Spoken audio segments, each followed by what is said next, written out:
Joshua Smith here, and welcome to the GSD Mode podcast. Now get shit done and smash that subscribe button now. What is up, my peeps? Joshua Smith here with another GSD Mode interview. Every single week, we interview top realtors, top entrepreneurs, and straight up top badasses out there dominating their space. So people choosing to not live a life of mediocrity, but instead to go out there and create big, amazing, epic lives for themselves, their families, as well as have a big impact on others while they exist. So today, you guys, we got another rock star guest on the show. So our guest today, entrepreneur, real estate agent team leader. This is a dude that has had big success out of the gate in a very short period of time inside his real estate business. So just to put it into some context, your average real estate agent in their first year does $500,000 in gross volume sales and about $10,000 in commissions.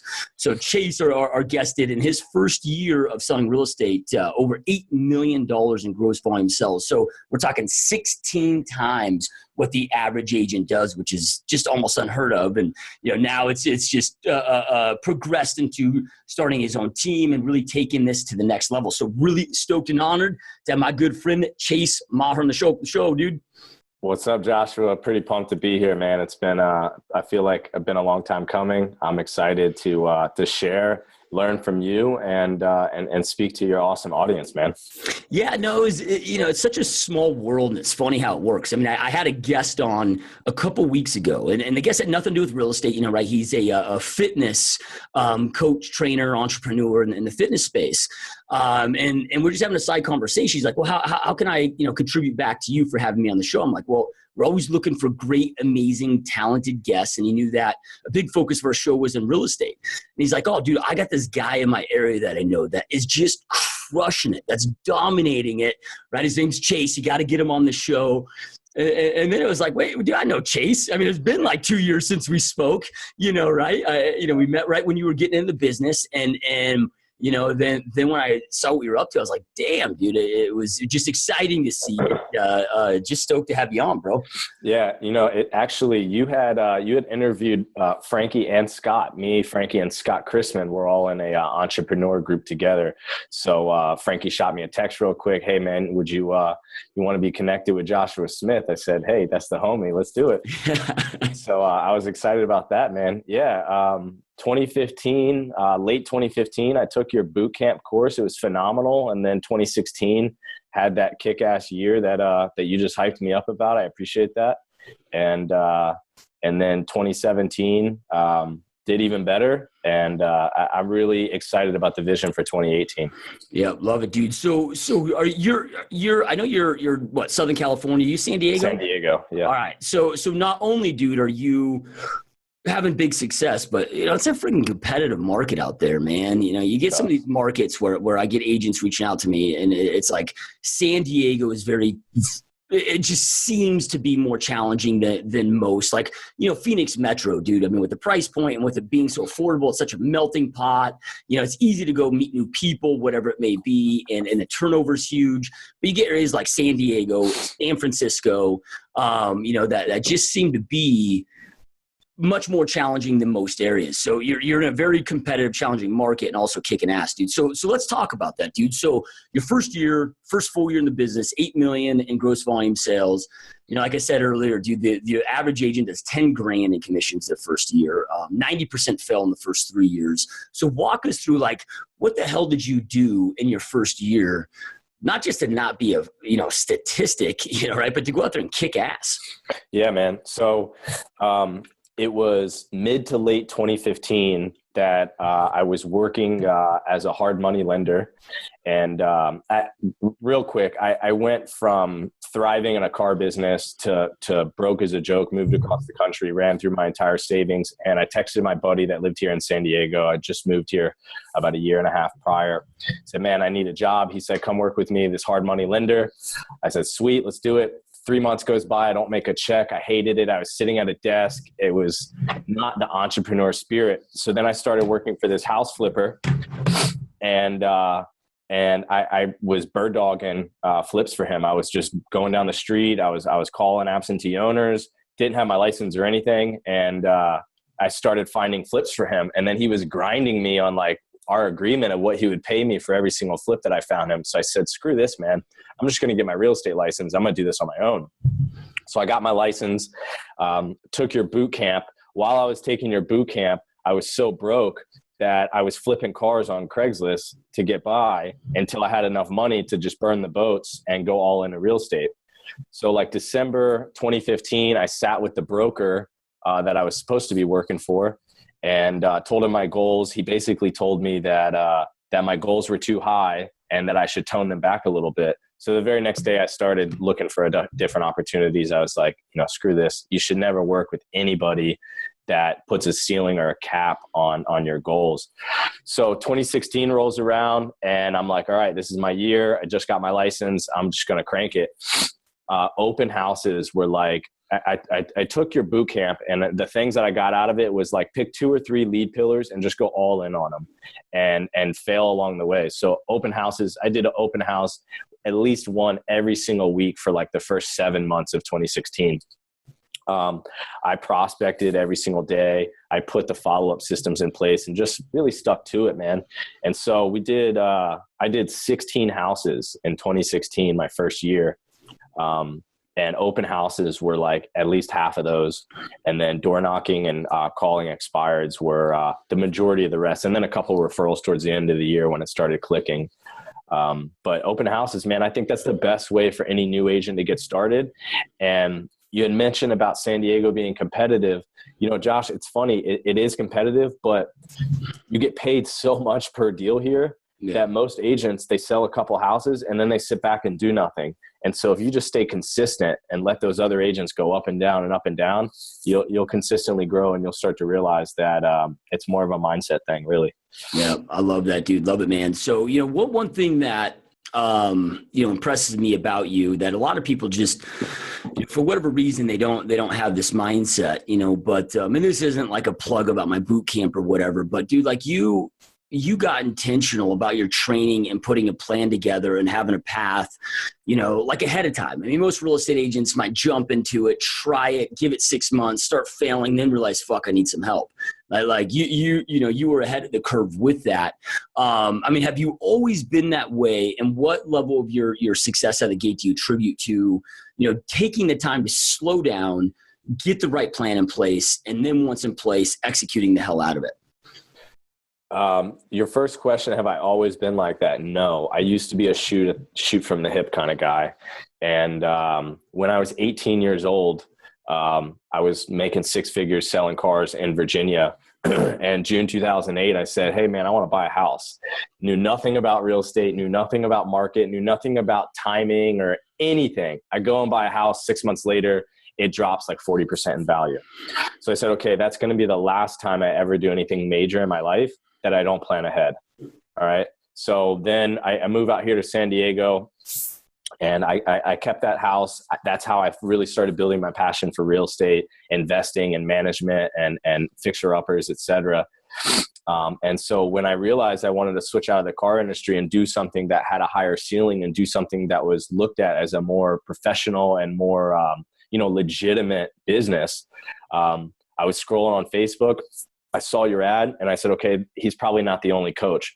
So I looked at tons of other coaches. I vetted them all out. I asked people. And now fast forward, I've really built this mindset of let's plan at least 50%. Let's prepare at least 50% and then take action on the other 50% because everybody's different. Everybody makes their own mistakes. So it was super important for me to prepare and get ready so that I could learn from other people's failures and hit the ground running based off their successes and their systems and their models. And there's some of the stuff I still use today. I mean, I've switched up a little bit of it, but some of the stuff I'm still teaching and still using in my business today, that was super beneficial, man. Yeah, love it, dude. So then you mentioned, you got aligned with this broker that you told your goals to and was like, look, man, expectations are too high. You're here. Let's get you down here. And you realized you had to realign with somebody. So it sounds like, you had 2 things. You had a plan in place, but you also got yourself aligned with the right broker, the right support. So kind of walk through what that looked like, the discovery path to find the right broker. Because the question I get all the time is exactly that, dude. Like, how do I identify the right broker? How do I go out there and find the right company to be with? Right. That's a great question, Josh.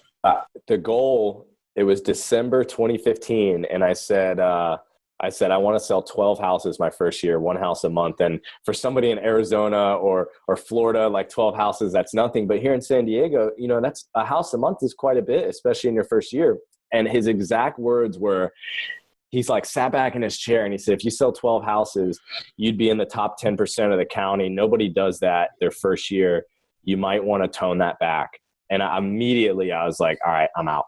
So I started calling some agents that I had met and asking them. And I was like, you know what? I want to go to a big franchise so I can learn. I'll pay my dues and I'll learn. I don't care what the fees are. I don't care what the cost is. I want to be around producers. So I narrowed it down to like RE/MAX, Keller Williams, Century 21. And I started talking to these people and I went into these meetings, Josh, and I felt like they had the upper hand because I was new. So I sat back, I rewinded, and I changed my mindset. And I told myself, all right, I'm going to go into these meetings with these brokers with the mindset that they need me. I'm the kind of person that they need in their building. And they want me more than I want them. I went in with that mindset and it totally switched. I had them calling me, texting me, throwing out crazy offers, everything. And I came across this one Keller Williams office that I quickly found out the guy that runs the office has a massive team in Arizona that he's out of the business on. The owner of the office at the time was the vice president of Keller Williams. And I was like, you know what, this is the kind of office that I want to be at because I'm like 2 or 3 steps away from, you know, a billionaire, Gary Keller. And I had only sold like 3 houses by the time that I went to this brokerage, and I negotiated 6 months, 100% commission. I negotiated all kinds of crazy stuff because I went in with the mindset that I'm going to be the kind of person that they want to build their business around. And that changed everything. And so for any advice that I could give to people out there is know your worth, know that you bring something special to the table, and vet out 100% and really think, is this the kind of place that I want to be at a year from now, 2 years from now, 3 years from now? What kind of growth can you see in an office? What kind of support can you get? And can you trust them long-term? I think that's it. It narrowed down to that, and you'll be good to go. Yeah, I love it, dude. I mean, and I couldn't agree more, dude. It's sad to see out there, but some of these brokers have this mindset of, you know, the agent works for me. And now, you know, I might have a different perspective on this because I'm not a broker. I'm an agent. But it's like, no, at the end of the day, dude, a broker works for you. Absolutely. And I have a pretty, you know, strong opinion on this. But to me, dude, a broker exists to only help me get to my goals, accomplish my goals in the most effective, affordable, and efficient, and hopefully profitable fashion. And if they can't help me do that, then it's like, freaking lead follower, get the hell out of my way, dude. Right. So you found the right broker, which I love, dude. And then you had the plan in place and went to work. So you talked about open houses being 50% of your business. Then you talked about expireds and door knocking. Give us an idea of like what that looked like. Like, we're now door knocking, you mean circle prospecting? Are you also door knocking expires and FSBOs? Like, what were you doing for that business? Okay. So when I didn't have any listings, I went in saying, you know, a lot of agents, I feel like they go in and they want to pigeonhole themselves to listing agent or buyer's agent. I went in and I'll work with anybody. I don't care who it is. I'm going to work with everybody. And I'm going to use my past history as a car salesman to sort of vet out if they're going to be a legitimate lead or not. We learned to do that very quickly at the car lot. And so I would do open houses, and that was like my car lot. That was like people coming into me, people coming in and me really vetting out if they're legitimate or not. Then I said, okay, how can I get listings?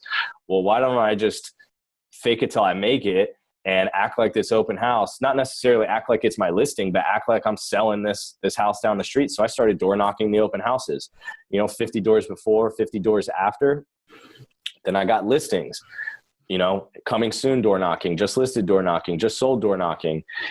And then it built from there. And the expireds, I know I'm getting a little off track, but the expireds, I think, is something where you got to be consistent. You want to do it in the morning. You want to be the first person that's calling them every single morning. So my system really ended up being expireds in the morning, Monday through Thursday, door knocking my listings on Friday and Saturdays, and then open houses on the weekends. And that's kind of what I built my business around. And it ended up being quite effective.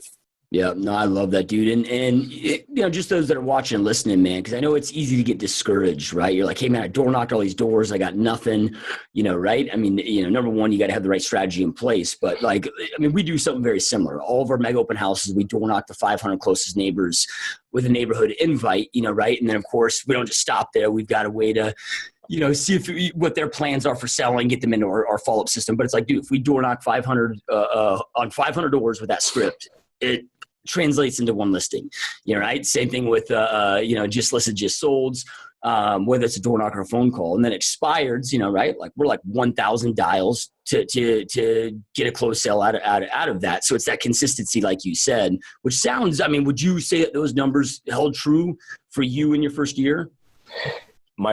So it wasn't until 2017 that I started tracking my numbers. My first year, I call it work vomit, where I just did everything, man. And I didn't track my numbers. I didn't track anything.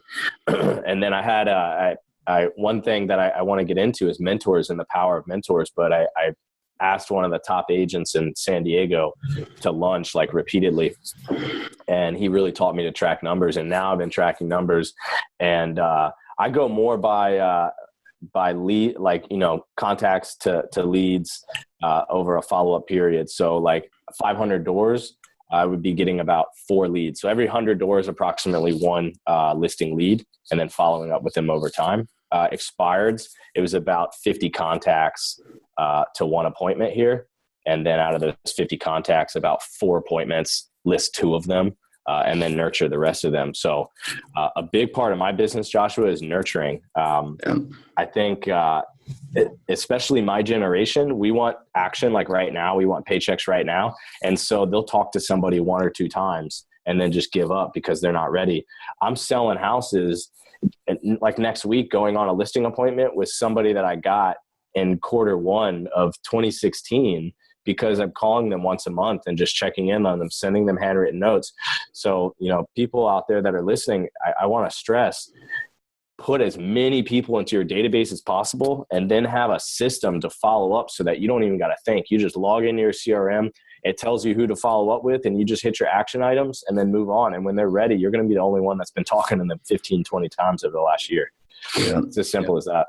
Yeah, I couldn't agree more, man. And in sales, right? The famous quote of the fortune is in the follow-up, and that nurture is, dude, it's so insane. As long as I've been doing this now, we have people that, dude, have never opened an email, never responded, never anything else. And 4 years later, they're like, oh, thanks for staying in touch, we're ready to go. And you think it'd be a total dead lead, but you learn the power of that over time for sure. So, Now talk to us. You mentioned that you wanted to talk about the power of a mentorship. So, walk us through, number one, dude, before we get into the power of it, how do you find a mentor? Because you said hey, I didn't just ask this guy to lunch, and he because busy people are busy, right? I get blown up, 20, 30 messages a day for people that want my time or want to go out to buy me lunch or whatever. I'm like, yeah, but if I go out to lunch and you buy me the nicest lunch in town, I'm still negative in the hole, $3,000, right? Yeah. At the point where you don't have that time.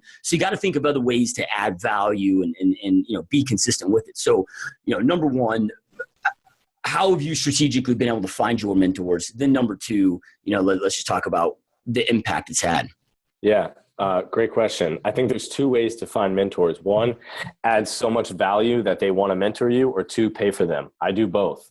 And the last thing that you want to do is tell somebody you want to pick their brain. That comment of, can I pick your brain, is it's almost as if you don't respect all the hard work that you've put in, that they've put in over their lifetime, over their career, to learn and to grow, and you just want to extract it for free. So don't use the phrase pick your brain.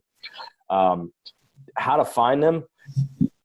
Look at people that are at where you want to go. They're at where you want to be. That's how you find them. And then literally work for free for them. Put in your time. Your time is going to be your most valuable asset, and that's going to be the most valuable thing to them. or, mentorships, coaching that you pay for. I recommend when you have the money to do the coaching, to do the mentorships that are paid for, so it's consistent. But there's nothing more powerful than finding a mentor, adding value to them over time, promoting their work, helping them wherever you can. And then when they want to switch it and they want to in turn add value to you, make sure you show up, you're on time, you're dressed appropriately, you act appropriately. I got a yellow notepad right here because you and I had a 10-minute conversation and I wanted to be ready for 10 minutes of mentoring from you before even our call. So you always be prepared, always be ready to make notes. They're going to see that. They're going to see that you're acknowledging everything they're saying. And it's almost like an open book. They're just going to spill to you because they enjoy seeing the effort that you're putting into learning. So don't come at it as just picking their brain. Come at it as trying to add as much value as possible.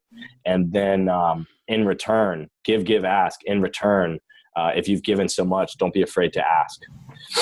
Yep. Love it, dude. So I had one of my mentors on the podcast, right? His name is Ryan Blair, and he owns a multi-billion-dollar company. And I mean, the dude's, just turned 40 years old, and he was telling me he makes $36,000 an hour, 24/7. When he breaks down his income, it's like 60 mil a month, right? So a dude like that, right? Like it's hard to get his time, hard to get his attention, hard to add value to him, but he's very also involved in his charities. And when I asked him that question, he was like, look, dude, if somebody comes to me and says, hey, I'll give you 10 hours of my time to donate towards one of your charities if you give me an hour of your time to mentor me, he's like, I take that deal all the time, right? So you may not have the money to invest in a program or whatever, but like Chase, you said, dude, like you can go out there and figure other paths to get that relationship happening.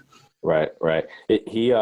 I read a book by him before. It was a phenomenal book. Man, that guy, he had a pretty rough upbringing, man. It was almost like an Eminem type story of him growing up, dude. Yeah. It's a phenomenal book, man. I really enjoyed listening to that a few times. I didn't know that he was a mentor of yours. That's pretty cool. Yeah, nothing to lose, everything to gain. And then his most recent one is Rock Bottom to Rock Star, and both. So I haven't read that one. I read the first one though. I'll check out the second one though. Yeah. Well, just when we get done here, send me your address, dude. I went out there and pre-ordered several hundred of them. I did some like free giveaways. I got I don't know, a dozen left. So when we get done, I'll ship you one for free. So you have it. So all right. So then you go out there, you find this mentor, you finally get him to lunch. What has that power been in your life by, and done in your business for you by having a mentor? Oh, wow, man. Well, now now that mentor is not even, it's not somebody that I'm consistently with. For me, I haven't had that consistent mentor of somebody day in and day out. It's been more like, hey, can I find some people, add value to them, and then they, give me something in return because they want to, and that might last, a couple months. And I think it's powerful. Like for somebody like, a new agent, you want to be mentored by somebody that was just a new agent, maybe a year or two ago, that's growing fast where you want to go. If you're working with somebody that, was a new agent 15 years ago and trying to be mentored by them, that might not help you as much as somebody that was just right in your footsteps and made it out of there. And so every step that I'm at in my business, I look for opportunities, look for learning experiences from somebody that is like just a couple years ahead of me, and try to learn from their mistakes. But that one lunch, man, was probably the most important lunch in my career because it was all about tracking your numbers, holding your expenses accountable, and how to grow your business so that you're not, like we talked about earlier, you're not always just a technician and you're actually looking at your business, not always inside of your business. So that was probably the most helpful thing for me was track your numbers, know your numbers so that you know how much money you're making per dial. Like when I track it, I know every time I get hung up on, that's like $25. So I just smile like, hey, you just paid for lunch. Thanks. Yeah. And then looking at your business from a bird's eye point of view, those are the helpful things that I got out of that meeting. Yeah, love it, dude. So then, one thing that I think is impressive about you and why, I think attributes to a lot of your success and your massive, future success to come. I mean, you're a young cat, young into this game. So the future success is going to be pretty gnarly to watch, man. I'm excited for it. But you don't and we had this conversation before we hit the record button, but you don't see yourself as a realtor, right? I mean, you see yourself as, hey man, I'm an entrepreneur. It just happens to be that I'm in the real estate industry, but I see myself as a business owner. I treat this as a business first. Kind of elaborate on that, because most real estate agents see themselves only as a real estate agent. They end up getting maybe even a high paying job, but they pigeonhole themselves and having a job for the rest of their life, and never able to really expand and grow into having a true business. Right. I don't even know where to begin with that, but I think it's so important for people to constantly look at their life 5-10 years from now and looking back. And if you see yourself as a real estate agent and you see yourself still going on listing appointments and you're in love with that, that's great. All right. No knocking that whatsoever. But if you see yourself as an entrepreneur and a business owner and somebody that can impact others' lives and make millionaires out of other people and cast that large vision, then this is such a great industry to be in, because there's so many pillars that you can make a massive impact on. There's so many pillars that you can control and build and mold and build teams out of. And that's why I got into this industry. And I think it's just so important, Josh, to look at it in that way and constantly take a step back, look at it from a bird's eye point of view, and move the pieces around rather than just being within the business and going on appointments every single day. Frankly, I don't like going on appointments. I don't like getting a phone call at 11 o'clock at night about, somebody bitching at me because an open house sign got left out. Those are not the things that I like, but those are the things that I'm dealing with right now, because I know it's a tremendous avenue for wealth creation. I know it's a tremendous avenue for opportunity creation down the road. So what I'm focused on right now, Josh, is scaling my business, building the system so that duplicatable. And then for my future entrepreneur self, I'm focused on building my audience right now. So I got a Facebook page for real estate agents. I don't know if I can plug it in. Yeah, hell yeah, dude. We'll put a link below as well, man. So plug away, dude. Cool. So it's real estate agents that want to thrive. I add free value to it daily. I started it a few months ago. There's 500 agents in there. And I'm building my audience, learning from them, creating opportunities for them. I'm starting a podcast, the Real Estate Entrepreneur Show, building my audience so that when my business, the Maher group that I have right here, is scalable and I'm not within the business anymore, I have an audience ready to go that I can impact. And the goal is impact them so much that sure, I'll be making a solid income from that audience as well. But if you think about it with the money terms, then you'll be limiting yourself. Think about how many lives you can impact. And that's what it's about being an entrepreneur. Yeah, no, I love it, dude. It's when people will that want to, maybe real estate agents that want to get into coaching, right? And I'll have a conversation with them and they tell, they'll be like, dude, like when I announced that I was going to start coaching in addition to running my real estate team, I mean, instantaneously, I booked 40 coaching clients. I started one-on-one, right, and realized that wasn't scalable for me, but booked out instantaneously, right, with that. But people are like, dude, how'd you do it? And I'm like, well, what you don't realize is 3 years before that, I didn't know for sure, but just kind of like you're at right now I didn't know for sure what the path is, but I knew it was going to be something in addition to my real estate team. But I knew I had to get my name out there and have that impact. So dude, I had released and created like 300 freaking YouTube videos and all this shit. Just give, creating so much content, creating so much blogs, asking for nothing, back. Yep. So you develop that audience and it becomes huge, dude. So then inside your real estate business, dude, when it comes to that, and I love about, getting your system process dialed in so it can be, things be delegated, it can scale. Yep. Now you're still involved in them, but as business owners, you're always asking ourselves, how can I fire myself, right? Like what's the strategic way to fire myself and put somebody else in the spot? And I always use the analogy, like, dude, I hate phone calling. I mean, I hate nurture follow-ups. I hate picking up the phone. I fucking hate, like, when I even see a friend call me, I'm like when my phone rings, I like almost get anxiety. Like I fucking hate the phones. Right. But I was like, all right, I hate it so much that I got to get so laser focused to become so damn good at this and create so much income that then I can hire somebody, train them what I did, and never do it again. And I haven't done a sales call in probably 5 or 6 years, dude, right? So yeah, you got to do those things that you hate to go out there and create that success. So what does your operations look like now? I mean, now that you're 2 full years into this, you've had 2 awesome, amazing, big growth years. Operationally, like what does your team look like today? Great question. So right now, I always look at in a team, how many hats am I wearing? So right now I'm the listing agent. I'm the cold caller, the prospector, and I'm the team leader. I have 2 part-time assistants. One is the transaction coordinator and one is a virtual assistant. And then I hired a showing assistant and groomed her into a buyer's agent. So right now it's me, a buyer's agent, 2 part-time assistants. The next step is going to be convert those 2 part-time assistants into 1. Really nailing down my operations side. And then the last hat that I want to fill is the listing agent and marketing manager. So after I hire that assistant, get her or him an assistant, the next hat is going to be lead gen and lead coordination, so that I can get out of prospecting, I can get out of the follow-up, and all I'm doing is going on appointments and managing my team.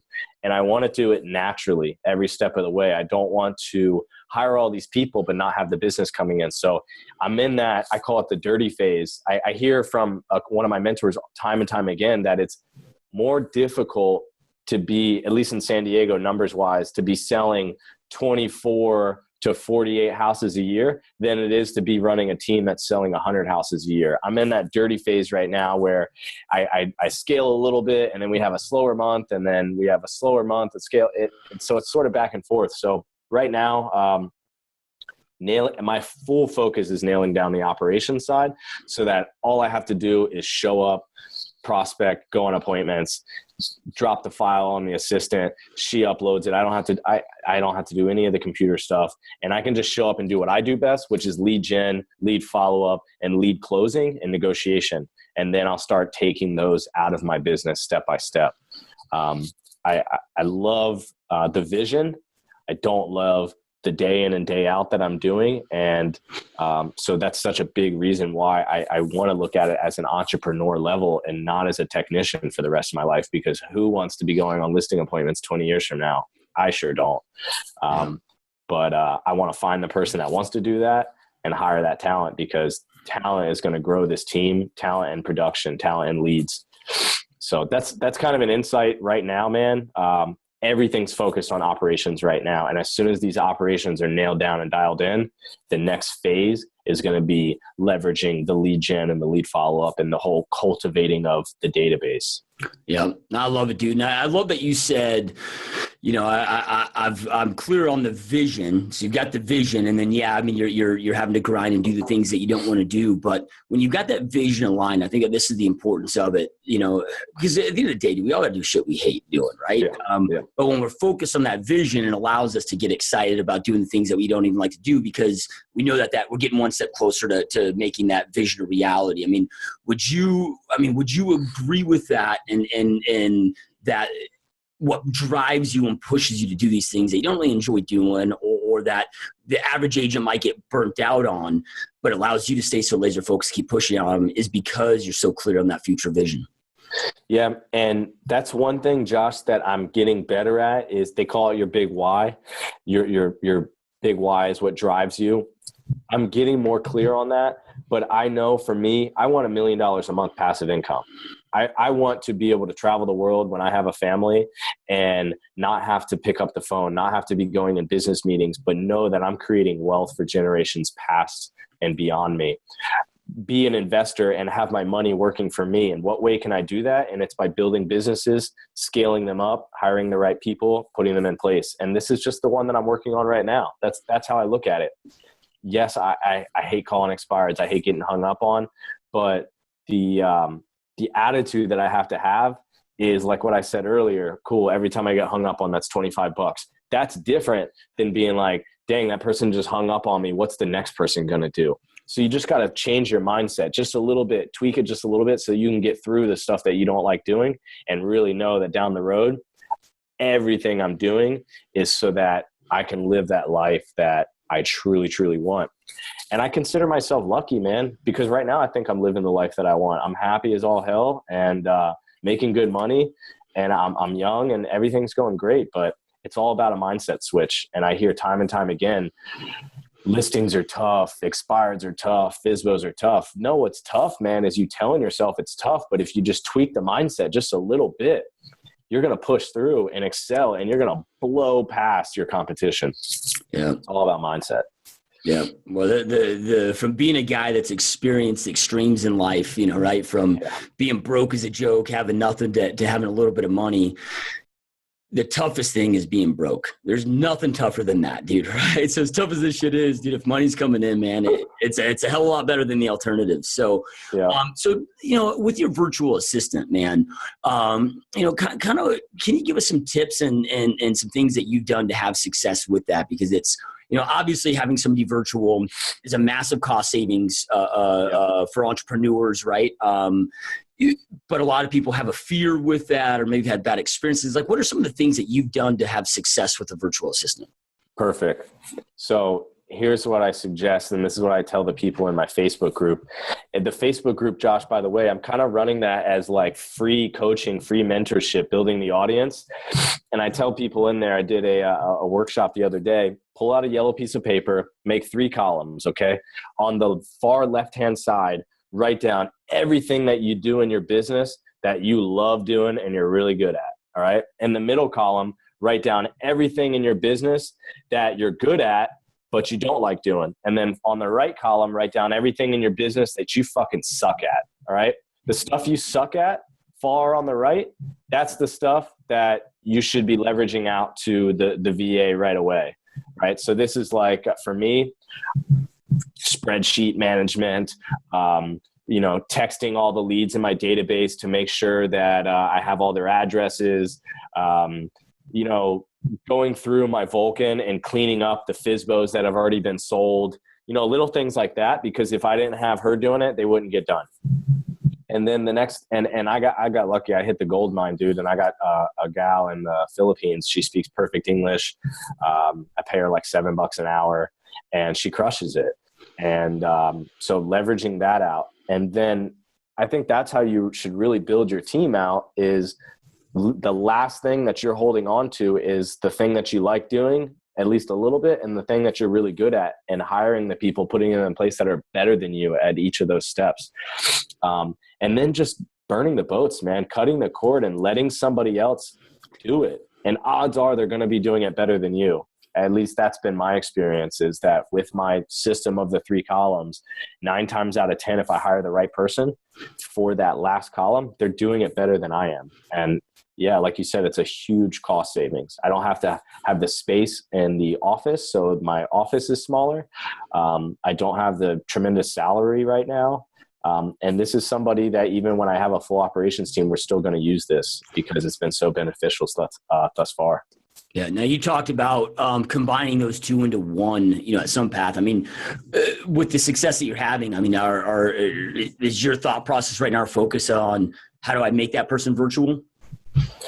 I'm always going to keep virtual, but I think there's tasks within the operations of a real estate team that have to be local, have to be right next to you.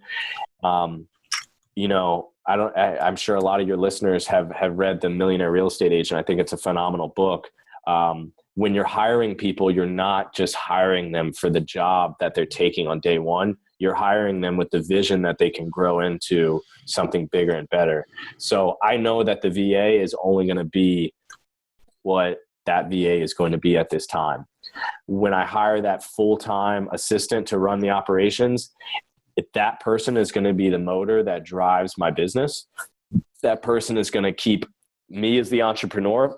When I walk through, I'm like a fucking tidal wave, dude. I just wreck everything in the path, creating ideas. And then that person is going to be like the syndicator of the ideas, the person that makes those dreams into a reality and makes them applicable for everybody on my team. So I know the VA can't do that.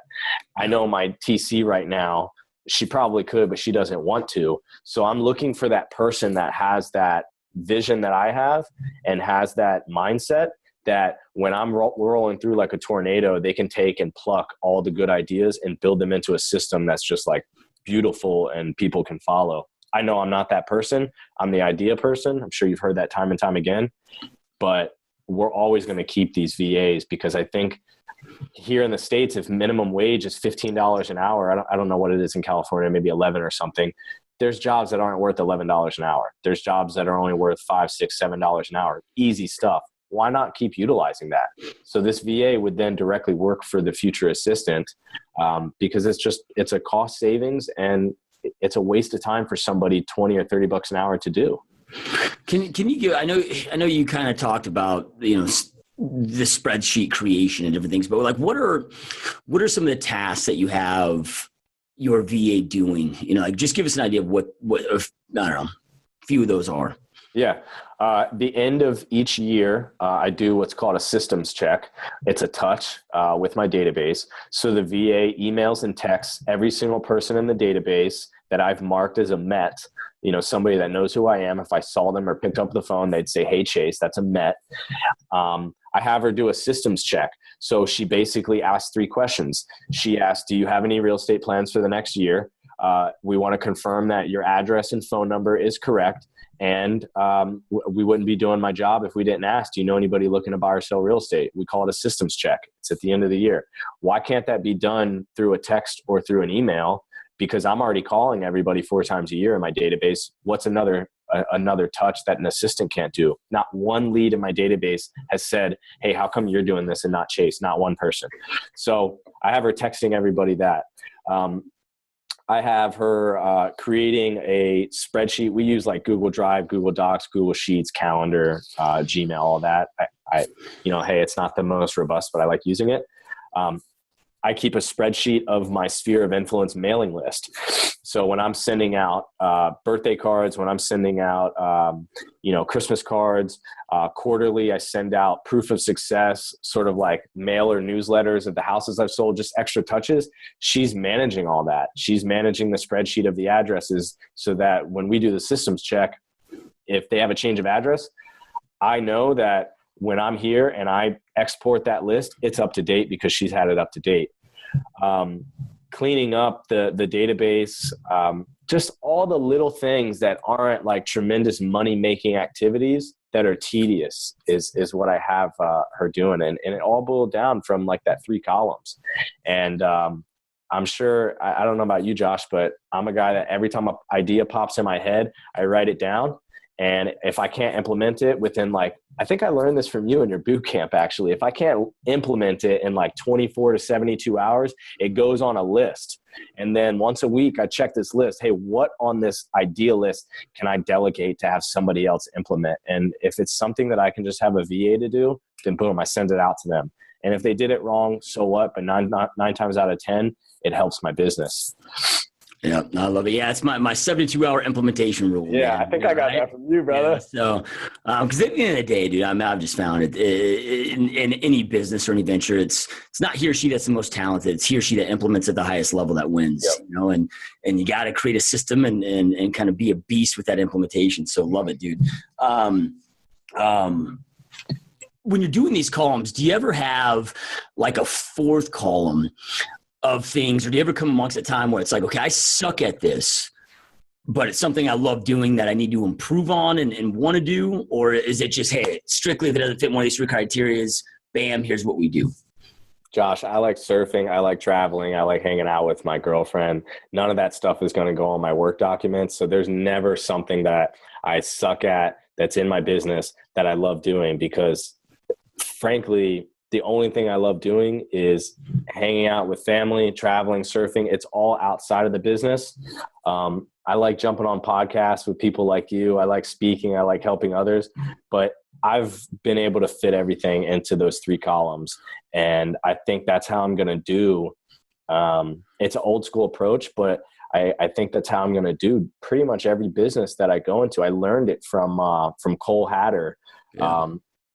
I learned that from him. And it's been super powerful for me, and it's helped me grow in just 1 or 2 years, where other real estate agents or teams, it's taken them 5 to 10 years, because I'm willing to take that risk. I'm willing to cut that cord and delegate. And it's made me, I don't work 6 a.m. to 10 o'clock at night. I love my hours. I love how much I'm working. Am I as profitable as other businesses? No, but I have my time to focus on other things, to focus on that audience building like you and I talked about. Time's their most valuable asset. And I think people, they don't want to spend the money, and they're afraid to delegate, and they'll never, if you don't want to spend the money and you're afraid to delegate, you'll never get to where you want to go if you truly have big visions. And I firmly believe that. Yeah. Yeah, dude. I mean, dude, and I don't know what your experience was with this, but like for most people that take that plunge, it's like hiring your first assistant is like the hardest hire, right? But then once you do, man, you're just like, why the hell did I not do this like day one? Right? I mean, you discover that power in it, and then you just want to start delegating everything, right? Yeah. A big mistake that I ran into, Josh, was I didn't grow naturally. Fall of last year, I hadn't hired that full-time assistant yet. I had just hired my showing assistant and was grooming her. She was helping me with buyer. I do internet buyer leads. She was helping me cultivate those and showing my buyers so that I didn't have to spend time. I don't know what it's like in Arizona, but traffic here blows, dude. So I didn't want to sit in traffic anymore. I wanted to delegate that. I wanted somebody else to show those houses. So I hired an ISA. I hired somebody to, while I build out the operations and while I was stacked with appointments, I wanted somebody else to call my expireds, my FSBOs, my past expireds, and do my follow-up. I hired him, and he stayed on for 6 weeks and didn't book me one legitimate appointment. And he was trained and talented. It wasn't like some new person. And I learned that I'll never do that again. I'll never hire out of want. I'll constantly, from now on, I'll hire out of necessity, right at that, like, not where it's too late, not where it's too early, right at that point. And I'm building out like, okay, who's my next hire? Then the hire after that, then the hire after that. Because I'd be stupid right now in my business if I hired somebody to take over the prospecting, because I don't have the operations side dialed in. When I have the operations side and the prospecting, I'd be stupid to hire somebody to come in and manage the team because I don't have the listing coordinator. So I'm done with like skipping the steps and thinking it's cool to build out this big team. It's going to be systematic approach to who I'm hiring next. What's that person going to look and talk and act like? Because there's reasons to all of that, man. And so that was a big mistake I made last year. Cost me several $1,000s, which isn't huge in the grand scheme of things, but I don't like burning money. I know you don't like either.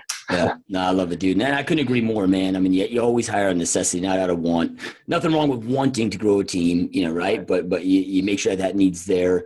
And then, just like, we talked about eBith Revisited earlier. Yeah. Dude, like, and I made the mistake too of I've had great talented people that have failed inside my organization, but it wasn't them that failed, right? I didn't have proven processes and systems in place for them to follow to show their greatness. And I 100% failed them, right? So, right. On that, Josh, I had an issue with one of the gals on my team a couple days ago. And it was something that I thought she was doing wrong. And so I stepped away and I went to lunch and I really sat back and I asked myself, am I creating a winnable game for my people? Because if I'm not creating a winnable game for my people, then it's my fault, not theirs. Every single time you hire somebody, you should have already done their job and already known how to do it and already failed at it and already built out the systems that work so that you can create a winnable game. Because if you're not, I'm telling you guys, they're going to leave and they're going to go to a better opportunity. So create winnable games, create the systems and the processes, and look at the man in the mirror and make sure that you're doing that before you hire that person. Because if you're hiring out of want and you haven't figured it out and gone through the motions, that person's going to lose a lot of respect for you very, very fast, because people aren't stupid anymore, man. People see right through that stuff. So creating winnable games is super important. And every single step I take, I have to look at it from a bird's eye point of view. How could I have done that better so that when I hire somebody, they can do it even better than I was just doing it? Yeah.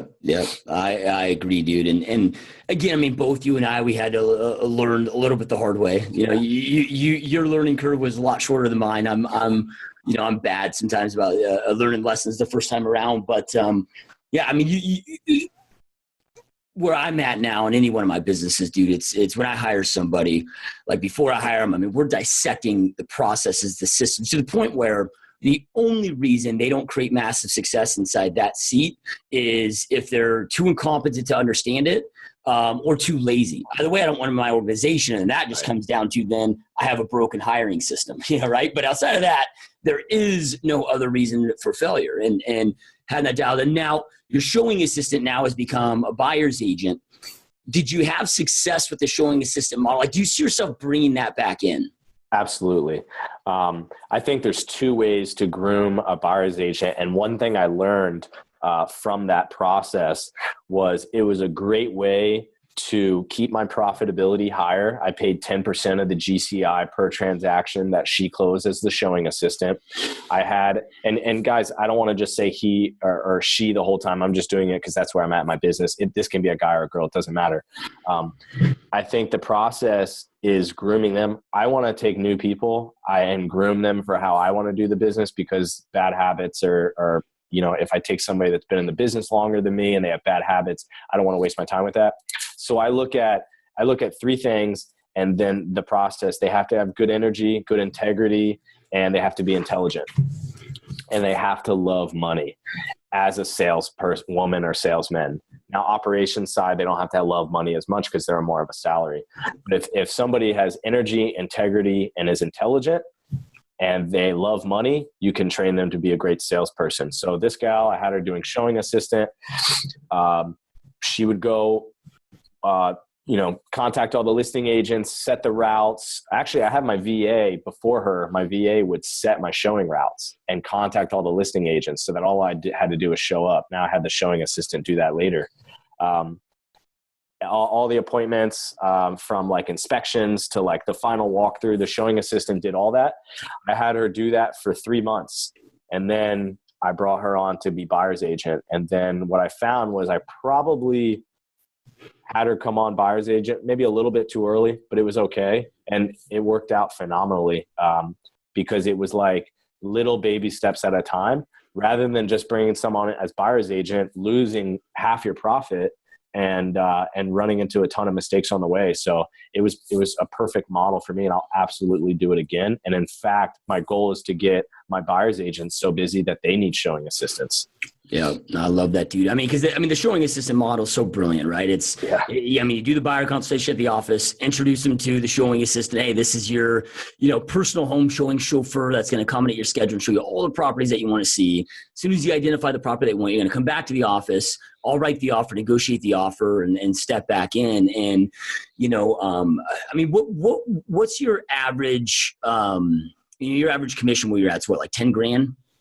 No, my average sales price is 600,000. So 15,000, 2.5%. Okay. Yeah. So, I've never implemented the showing assistant model, but I've got a ton of agent friends that just kill it with it. And, they always say on average, you're looking, depending on your price point, but somewhere between that 750 and 1,000 per transaction, right? Cause like my where I'm at with $250,000 homes, I mean, we got to do a lot of freaking volume to match one of yours. So, so it shakes out. But yeah, I mean, and then the 10%, dude, right? Yeah, so that's coming out of their salary. Yeah, right? They just get paid at close. Right. And as you add these to buyer agents, right, instead of paying a 50-50, that buyer agent now only gets 40%. So your profit margin doesn't need to differ, right?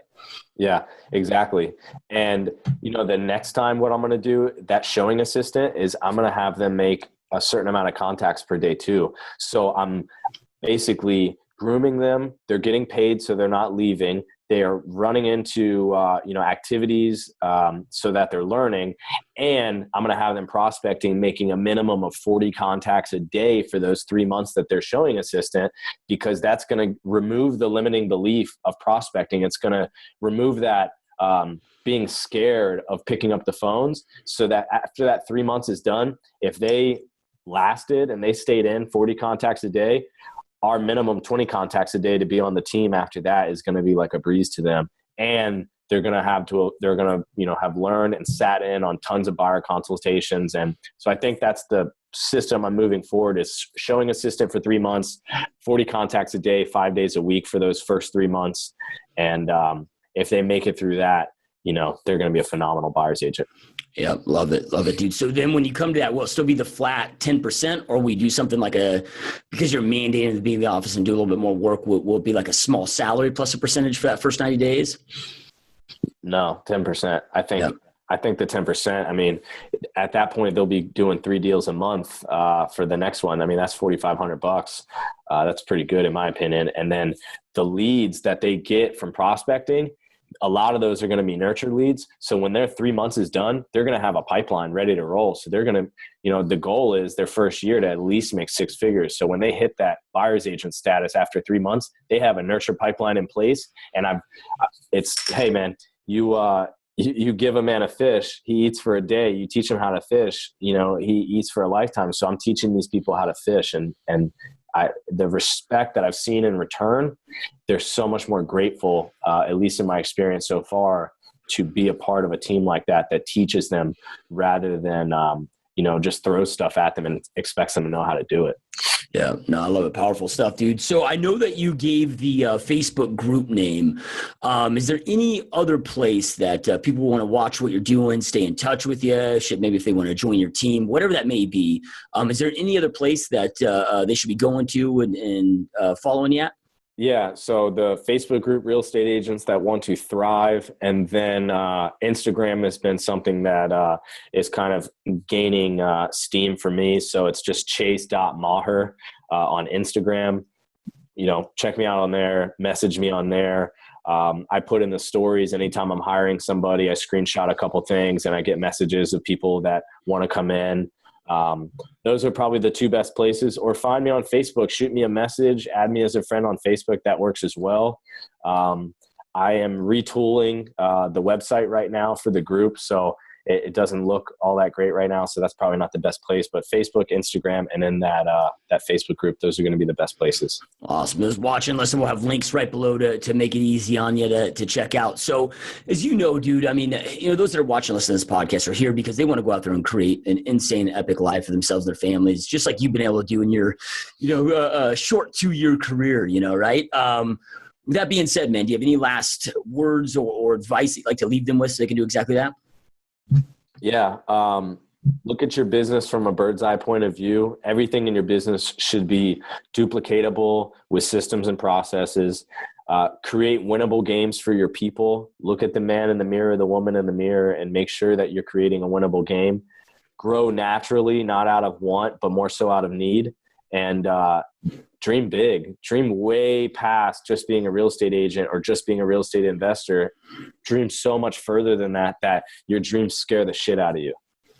Yeah, love it. Powerful words. And those watching and listening, I know in every podcast for this, but information without implementation truly is the start of delusion. Information is the power. It's taking that information, taking massive action on it that creates power inside your world to create the life you want and deserve. And Chase has created a lot of success because he takes massive freaking action, right? So go out there, take something that Chase shared with you today, take massive action. And Chase, man, I truly appreciate you being here, dude. It's been an honor having you on the show. When you get that podcast up and launch, man, if you're looking for guests, I'd be honored to be on yours as well. But this has been a lot of fun, brother. I'll hit you up about it, man. I appreciate you having me on.